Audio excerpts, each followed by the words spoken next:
What is going on, everybody out there? Fascinating graveyard, Forest Lawn Cemetery, Santa Monica, California. Quickly, very quickly, rapidly, we're gonna visit the grave of one old codger, George Weller. This guy right here, this clown. And why am I calling him a clown? Why am I calling him an old codger? Why am I being disrespectful? I'm about to lay the story out for you quickly. Take it for what it is.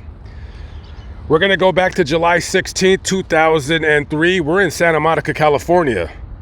Probably about less than 2 miles that way, right where I'm pointing the camera.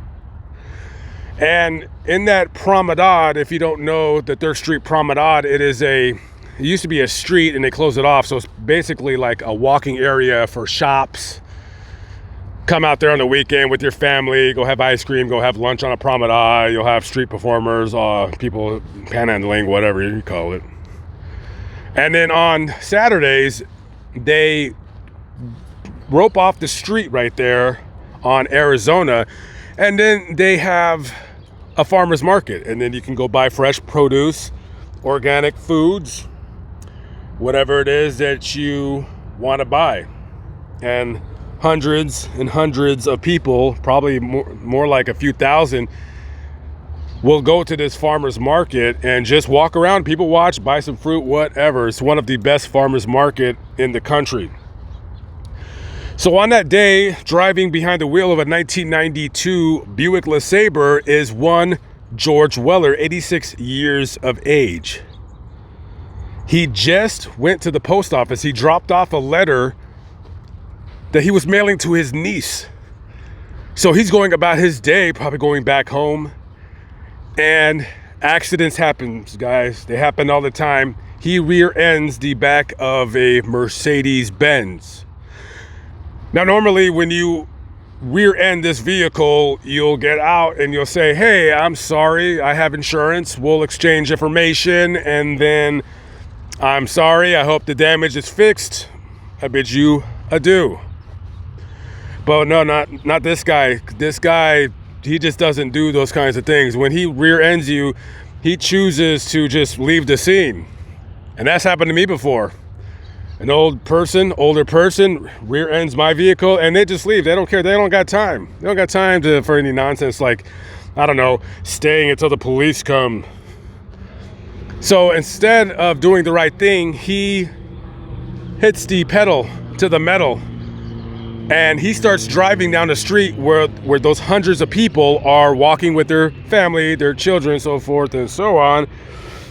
And he hits the gas. He's doing 60 miles an hour and he proceeds to drive down the street into a crowd of people, killing 10 people, injuring 70. Amongst those that he killed was a 3-year-old girl, Cindy Valladares, 3, and a 7-month-old baby, Brendan Asfahani, 7 months old. I believe that baby was the last victim to die. The other victims, Teresa Breglia, 50, Lynn Weaver, 47, Maluk Gulian, 62, Gloria Gonzalez, 35, Musha Hoffman, 78, Leroy Ladier, 55, and husband and wife couple Kevin McCarthy, 50, his wife Diana McCarthy, 41. He killed 10 people. It's not every day you kill 10 people. Now, here's the problem. Here's why we're doing this video. We're not calling this guy out because this was an accident. No, we're here because this guy didn't give a rip that he did this. He didn't care. He's shown absolutely no sympathy or expressed any remorse whatsoever. The only thing that was shown on his face was him being annoyed that he had to leave his home and go to court to answer to the 10 charges of vehicular homicide. Okay? Now, what do you do with a guy who's 86, he kills 10 people, And then on top of that, now 3 years past, 2006, you're going to court, you're 89, you're bedridden, and you're under a 24-hour nurse's care. What do you do with that? What do you do with that? Well, you can't send him to prison for the rest of his life, according to the law, because that's a death sentence. This guy doesn't have much longer on this planet. And if he goes to prison, then whatever retirement checks he's getting, he won't be able to receive, thus being able to pay off the $100,000 in restitution and fines that he accumulated. So, as a judge, as a prosecutor, what do you do with this? Your hands are tied, really. Yeah, you can send him to jail, but then how are the victims going to get the money from him? Well, they could just go ahead and sue the city, which is what they did. People being left with forever mental and physical scars. This man living practically all of his life, not getting into any trouble that I could see, according to what I was privy to and what was available to me online. This guy, I don't know who he is outside of this story, but I'm pretty sure this guy was not one of those people that you would like to hang out with, or what would be called a pleasant experience in dealing with. So anyway, so the city of Santa Monica paid out to the victims' families over $20 million.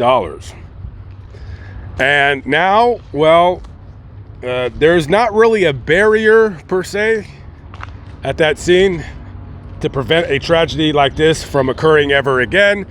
But there is something like I guess you can kind of describe it as some kind of a cable that is stretched out into the to the street to ward people off, and then if you crash into it, it like spools and unspools. So think of it as a metal rubber band with a net. So you don't get a barrier, but you get that, and that'll prevent this tragedy from ever occurring ever again. So this guy right here, this is the remorseless person that just did not care about doing that to those people. This is George Russell Weller. He died about, I want to say, 4 years later after the sentence was rendered at the age of 94. So he lived a long life. Him and his wife both. And this guy just didn't care. Did not care. He said, screw those people. I'm 86 years old. I don't got much time here on earth. I don't got to deal with this nonsense. Well, you got to deal with this sometime.